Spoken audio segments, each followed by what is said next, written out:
They tried to trigger you, you didn't flinch. They tried to pull you back in. You didn't move. They tried to define you. You said nothing. They couldn't reach you, not because you disappeared, but because you no longer belonged to the field they operate in. You didn't block them. You didn't argue. You didn't prove anything. You just became unreachable. This isn't detachment. This isn't avoidance. This is sovereignty, the highest level of internal power, where you don't fight for space because no one can move you off center. In this video, you'll learn how to enter the sovereign state, a state where influence flows out, but control never flows in. Part 1. What is the sovereign state? The sovereign state is not a performance, it's not a mindset, it's not an attitude, it's a position of internal authority, so complete that no one outside you has emotional jurisdiction anymore. It's not detachment, it's ownership. You don't disconnect from the world. You disconnect from the need to be moved by it. You still feel, you still care, but nothing, and no one, decides your direction anymore. You no longer ask, what do they think? How do I respond? Should I explain myself? Do I still belong here? You know where you stand, and that knowing cannot be negotiated. It's the end of emotional accessibility. You're no longer accessible to guilt-tripping, manipulation, passive aggression, power games, emotional bait, validation-seeking loops, because you don't react from wounds, you respond from center, and center can't be pulled. You don't control others, you've stopped being controlled. Most people chase control. The sovereign individual withdraws availability. You no longer try to shape people's perception of you. You no longer defend your position. You no longer fear being misunderstood. Why? Because no one else holds your internal steering wheel anymore. Final understanding. You're not above them, you're simply out of reach. And from that place, you no longer need resistance to feel powerful. You are the boundary, you are the authority, you are the state. Part 2. Why most people stay accessible. Most people think they're in control, but in reality, they're emotionally available. To anyone with the right trigger, they don't realize how easy it is for someone else to steer their mood, hijack their attention, guilt them into action, shame them into silence, pull them into games they didn't choose. And it's not because they're weak, it's because they're open. Open to approval equals open to manipulation. The desire to be liked, understood, validated, makes you readable. And the moment someone can read you, they can influence you. That smile you want to protect, that image you're defending, that need to be fair, nice, strong, reasonable. All of it is access. Access to your behavior, access to your emotion, access to your power. People stay accessible because they're still negotiating their value. They want people to see their worth, to acknowledge their goodness, to confirm their identity. And as long as you need that, you're editable. One compliment lifts you, one insult crushes you, one rejection shifts your whole internal state. That's not power. That's emotional outsourcing. The illusion of connection equals the trap of exposure. Most people believe, if I stay open, I stay loved. If I stay accessible, I stay safe. If I let them in, they'll treat me better. But what they're really doing is offering themselves up to everyone's perception, except their own. They're wide open, not from confidence, but from dependency. Accessibility is not openness. It's unfiltered input. When everything gets in, you can't tell what's real anymore. Their tone affects you. Their silence makes you spiral. Their reaction redefines your confidence. Their absence creates self-doubt. This isn't awareness. It's fragmentation. You don't need stronger boundaries. You need to stop being a system others can log into. Strategic truth. If someone else's mood can rewrite your identity, you don't have a self. You have an interface. And sovereign state begins. The moment you shut it down, you don't disconnect from people. You disconnect from being available to their unfiltered influence. That's when your power comes back online. Part 3. 5 indicators you've reached the sovereign state. You don't announce it. You don't flex it. You don't need anyone to know it. But when you reach it, everything changes.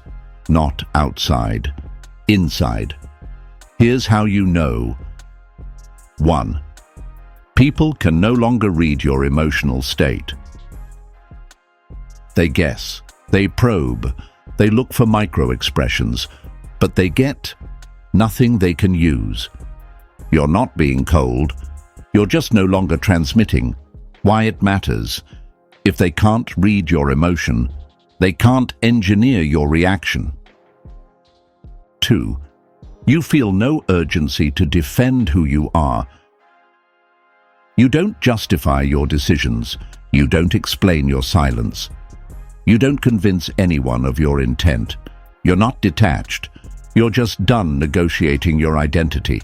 And when someone misunderstands you, you let them, because your sense of self is no longer rented to their opinion. 3. You choose to exit instead of win.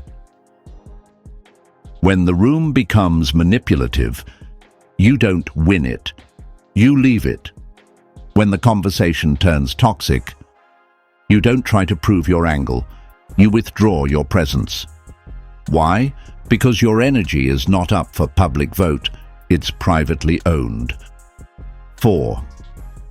Silence feels stronger than reaction. Someone tries to provoke you, push your button, pull you into their chaos, but nothing moves in you. No spike, no impulse, just inner calm, because reaction requires investment, and you don't invest in dynamics that don't honor your state. 5. People start behaving differently around you. Not because you demand it, but because they feel the lack of access. They speak more carefully, watch their tone, stop projecting, withdraw manipulation. Why? Because something about you no longer invites interference. You don't block them. You just don't give them a place to land. Final signal. The moment you stop reacting to people's games, they stop trying to play them with you. Not because they changed, but because you're no longer accessible to systems that require your weakness to work. That's not rejection, that's sovereignty. Part 4. How to detach from manipulation at the root level. You don't escape manipulation by avoiding people.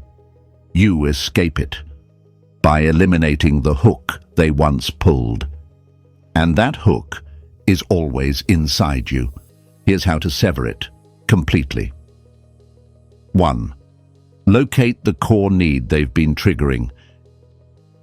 Every manipulation only works because it activates a hidden emotional need. Ask yourself, do I need to be seen as good? Do I fear disappointing people? Am I addicted to being needed? Do I feel unsafe when someone pulls away? Do I try to fix conflict to feel worthy? The moment you name it, you expose the control panel, and what's seen can no longer run you unconsciously. 2. Observe, don't defend. The manipulator expects a pattern. You'll explain, you'll justify, you'll soften, you'll chase. Break the cycle. When the pressure comes, pause, feel it rise, but don't respond. Just observe. This is the bait. This is the script. This is where I used to give them power, but not today. 3. Dismantle the good person frame. The need to be good is the most abused emotional vulnerability. Why? Because good can be weaponized. If you loved me, you would... I thought you were different. You're being selfish. After everything I've done for you, every one of those is a guilt trap. Now say, good does not mean compliant. Good does not mean available. Good does not mean controllable. You don't have to be cruel, but you do have to be clear. 4. Stop explaining your energy. You don't need to justify why you're quiet, why you didn't reply, why you said no, why you left the room. Every explanation is an invitation for debate. Now you simply say, that's where I'm at. That doesn't work for me, or nothing at all. Because sovereignty means your energy is no longer a shared asset. 5. Upgrade from protection to exclusion. Most people build walls. You don't need walls. You need precision. You don't need to protect your boundaries. You remove them from the equation entirely. They don't get a vote. They don't get access, not because you blocked them, but because you no longer exist in a structure they can reach. Final reality. Manipulation dies, not when others stop trying, but when you stop responding in predictable ways, and when the old buttons no longer work, they stop pressing them because you're not in the machine anymore. Part 5. The true power of being unreachable. You don't need to win arguments. You don't need to dominate dynamics. You don't even need to protect your boundaries anymore. You just need to reach the place where no one can access your control panel. That's what makes you sovereign. When you're unreachable, you become unpredictable. Manipulators thrive on patterns. They study your triggers, fears, needs, guilt loops, emotional habits. But once you detach from all of that, you disappear from their radar. They don't know what to push. They don't know where to aim. And so, they stop trying. No one can weaponize what you no longer outsource. If you no longer need to be liked, to be right, to be chosen, to be understood, to be seen as good, then no one can use those against you. They can withhold validation. You stay grounded. They can distort the story. You don't flinch. They can remove their attention. You don't shrink. That's not coldness. That's containment. You become a mirror with no handles. People can't grab you, can't shift you, can't define you. They project, and all they get back is themselves. They try to provoke, and all they find is stillness. You don't react. You reflect. You reveal without being revealed. And that scares them more than confrontation ever could. Being unreachable doesn't mean being alone. You still connect. But the connection is clean, not based on validation, performance, or emotional leverage. You share space, but you don't leak sovereignty. You're close, but never entangled. And those who can't handle that, they fall away on their own. No block button required. Final truth. You don't need to fight for freedom. When no one has the tools to cage you, you've become sovereign. And from that state, you don't pull away. You rise beyond reach. Final CTA. You don't defend your value. You don't chase your image. You don't argue with distortion. You just exist, beyond their reach. Because sovereignty isn't about domination. It's about removal of access. No more explaining, no more proving, no more reacting to perception that was never yours to carry. You no longer fear rejection, because you don't apply for belonging. You no longer seek approval, because you've revoked permission for anyone to decide your worth. And when they realize they can't move you, they stop trying.